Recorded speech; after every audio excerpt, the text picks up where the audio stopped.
you can service vintage Timex yourself. And my friend Chris will show you how to do it. And look at that, it's already ticking.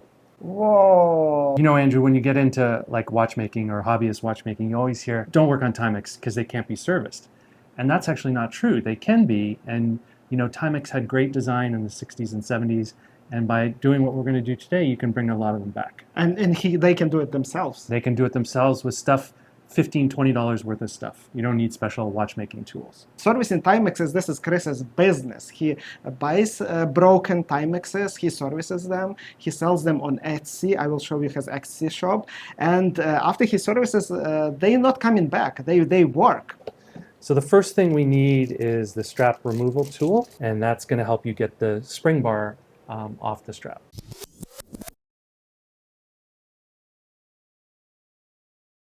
And then you've got the strap off. Okay, so you've got the strap off.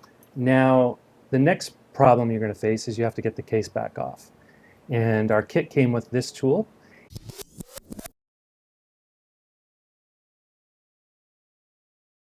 So we're going to take off the little plastic spacer. Okay, so put that aside and then put your watch aside. Okay. So now comes the fun part, the dunk and the swish. So I have here two little petri dishes. You can use anything. You can use a ramekin, a jam jar, any shallow dish is going to work. Even a saucer would work, because you don't need a lot of liquid for this.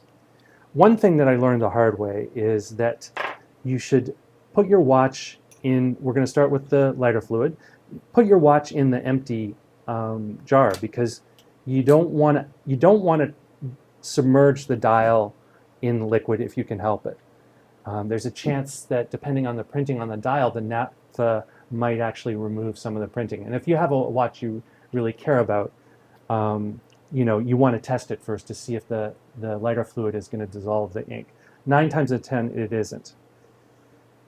In traditional watchmaking, we take off the face and the hands. But that's actually really hard to do on a Timex. There's these 4 little pins that make it actually quite difficult to get the face removed from the mechanism. So we're not going to do that. Okay, so you open up your lighting fluid, and then don't pour it over it, just pour it off to the side, and just get it to just below the dial. So that's probably pretty good. So this is the dunking. We're going to take our tweezers and we're going to hold it by the stem, and we're just going to move it around and try and get that fluid to dislodge any particles that might be in the watch. You should do this in a well-ventilated area too, because naphtha is pretty stinky. Oh, so you're not putting liquid all the way to the dial. It's actually very shallow. It's very shallow. Ah.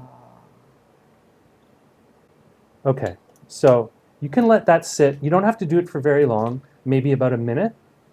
And then while we're doing that, we're going to get our IPA ready. You know, this will work for any pin palette movement. So a lot of Swiss watches, cheap Swiss watches from the 70s were pin palette movements like Timex's. The same process will work for those as well. And what the IPA is going to do is it's going to help evaporate some of that lighter fluid and help clean the watch. So we're going to take this. I'm just going to get a little paper towel. So we're going to... Watchmakers have this fancy stuff called watchmaker's paper, which is actually really great, but most people aren't going to have that, so we won't use it. So we take our watch out of the naphtha, and we're just going to blot some of that alcohol off, or that naphtha off. Okay, and then we're going to take it and we're going to put it in here, and we're going to add the IPA.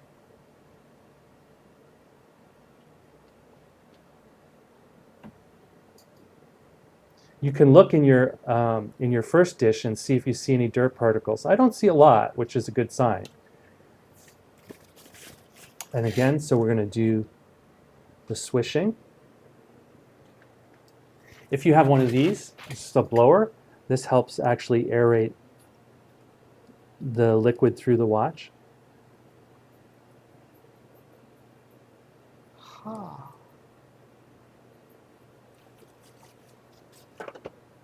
So again, we're going to, move it around. Try and, keep the liquid off the dial if you can. Okay, so that should be good. So then we'll bring it out again. I'll show you the watchmaker's paper. It's really absorbent. Just sort of shake off the big drops. You see how it's just sucking out all that liquid from the watch. Whoa. So that's the dunking and the swishing part. That's the hardest parts, really. So we'll put that aside. Next up is the drying. So you have to dry out the watch, right? Because the hairspring's got all this liquid on it. There's, still liquid inside. I have these fancy little rings. These are about $3 on eBay. You can put it, the watch on here, and it just makes it easy for air to get through it. Now, if you turn it over, what you're going to notice is that your watch is actually really quite clean now. There's the balance wheel. You see all the pivot points. That's, in a traditional watch where jewels would be, but because these are all fabricated with rivets and there's no screws, it's just metal on metal. Looks so clean. Yeah, it looks very clean. Okay, so there's two ways you can do the drying. If you have, I have this handy air conditioning unit. A lot of people might have this. So we're going to put it over here.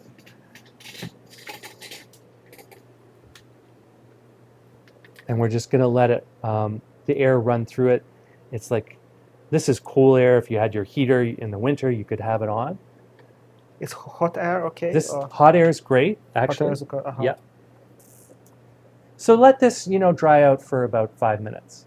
So our watch is still drying, so we'll get our oils ready. This is called an oiler, and this is what we use in watchmaking to actually oil the watch. Most people aren't going to have these, so today we're going to try and do it with a pin. Our watch has been gently drying for about 5 minutes now, and look at that. It's already ticking. Whoa. Because when we put it on, it wasn't ticking. This method sometimes works and sometimes doesn't. Maybe 50% of the times that there's something bigger going on, the balance is broken, and you're not going to be able to fix it. I'm going to use the blow dryer on low heat just to help dry off any extra fluid.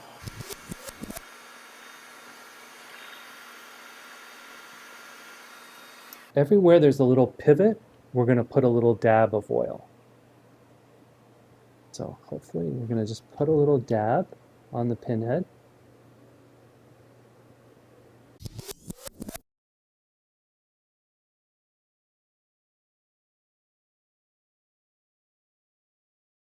And at this point, you're done. What a lot of people don't really realize is that Timex, in their technical manuals, they advocated the dunk and swish method as a viable way to clean your Timex. Okay, so we got our watch ticking, and let's put it quickly back together. So that's pretty easy. You always place it on a little pad. You look for your indentation for the stem. You put it on top. You flip it over. Make sure it's seated. See how there's some rust on there? I'd put some oil on there maybe. Then look for your case back. Look for the indentation. Line that up.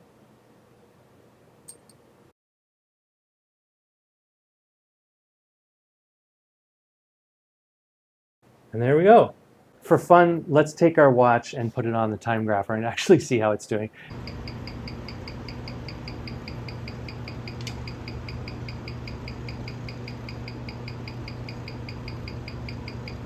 Okay, guys, so Chris's Etsy shop is in the description.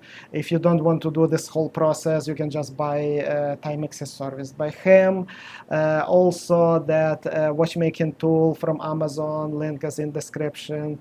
I'll try to pull all these ingredients, also Amazon links in the description. Yeah, thank you, Chris. You're welcome.